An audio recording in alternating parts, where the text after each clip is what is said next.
Hello,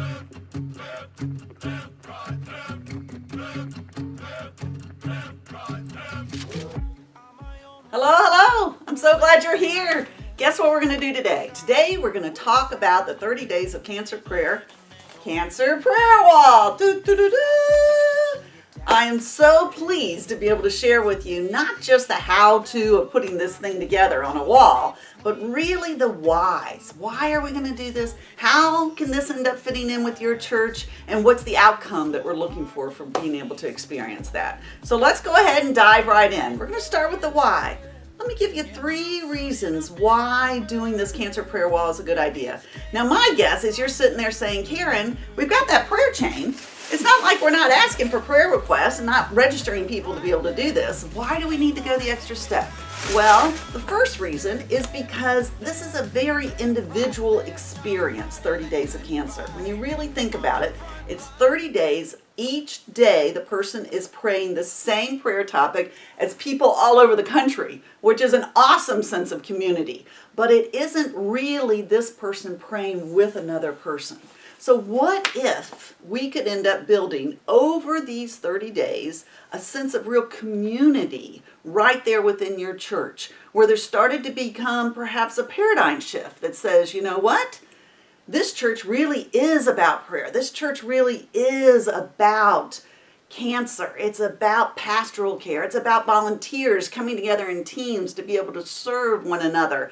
And it's about people letting themselves be served, right? It's about people that are coping with cancer saying, this is a place where I can end up getting something I need, like prayer for my cancer journey, okay? And so what if a community of people experience that together, right? That would be priceless. The second reason why I think it's a great idea is because it's such a gift. You know, when I'm sitting around in a small group or in a Bible study and I'm going through something really hard and I end up needing to be able to have some prayer for that, I'm amazed at how it feels to be lifted up right there on the spot in the room with me by other people's prayers. They are praying for me. They're saying my name out loud, my concern out loud. And there is just something that happens in a room where that kind of prayer is going on that is such a blessing to everybody that's in there. How could you pass up on that gift, right? And the third reason is back to the chain. It's these folks, right? It's these folks that you've already been able to collect those prayer requests. You need an opportunity to be able to pray for them. So why not invite them to come and pray with you for the prayers that are on that chain, right? That's what we're going to do. So the step-by-step kind of looks like this. Okay, there was the registration form. If you think about it, in the middle of the registration form, there was a place they checked off which one of these 5 categories that they ended up choosing to be able to be in, right? So we're going to pray for Sally. Well, was Sally in treatment, or is she a cancer caregiver? Is she somebody that we're going to celebrate in memorial? Is it a cancer survivor, or is it a medical oncology staff person, right? And so you already know that information from the chain and from taking the information on that registration form. And so now it's an opportunity to place them under each of those categories. Because you know what? If you take your bookmark and you flip it over, you're going to see on the back that each of the 5 Sundays that end up occurring during the 30 days of cancer are these 5 topics. Ah, look at that. We planned ahead. January 26th, February 2nd, the 9th, the 16th, and the 23rd. How cool is that?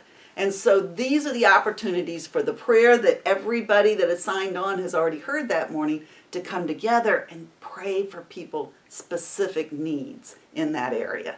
Isn't that cool? I just love that. I just love that. All right. So how are we going to work this out in your church? You're probably already thinking of, well, they're not going to let me do it like this. They're not going to let me do it like this.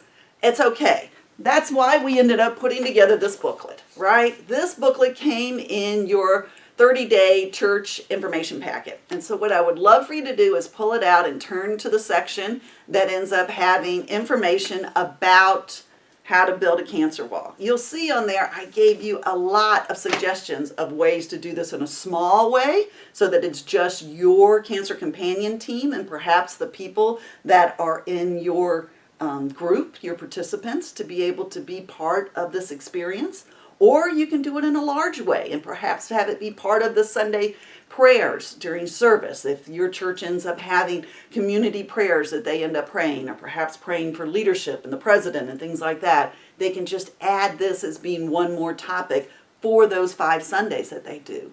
And then inviting people to come to the wall to be able to share a prayer after service. And so it can be on any scale that you and your church end up finding is comfortable. That's great. Just find the place that it works for you. Okay? So, now that we're here, we've got the basics up, but this isn't the meat. The meat of this is the prayers. It's the people.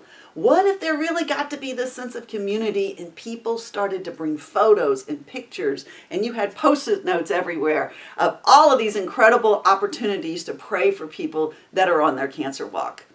Let's see what that'll look like. Woo! Let's build the wall!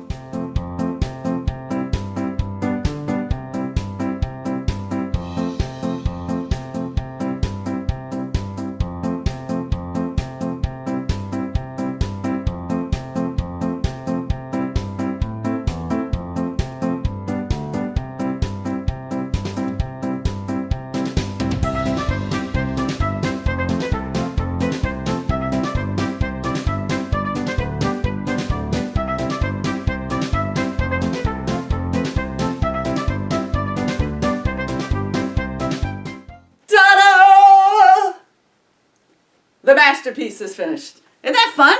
Can't you just see that over the 5 Sundays, you're collecting all these photos, you're collecting all these prayers, and you're placing them up there. Not to mention all the ones that you can start with because of the prayer chain that you've already begun to build.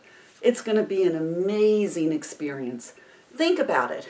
Perhaps this has more to do with the end, right? Maybe this doesn't have as much to do with all 5 Sundays, but imagine also using this as a final place on the 23rd for everyone to gather and to be able to lift people up in prayer. Or perhaps your elders or your pastors have an anointing opportunity where people can end up being anointed with oil that are coping with healing issues, maybe more than just cancer. Guys, there's just all kinds of possibilities. But think about the community. Think about how people pull together and what a difference all of those things can end up making. Okay, I guess that's it. I hope you enjoyed this. It was fun for me. Whee! Oh, the things I do. See you later, guys. Bye-bye. Happy 30 days.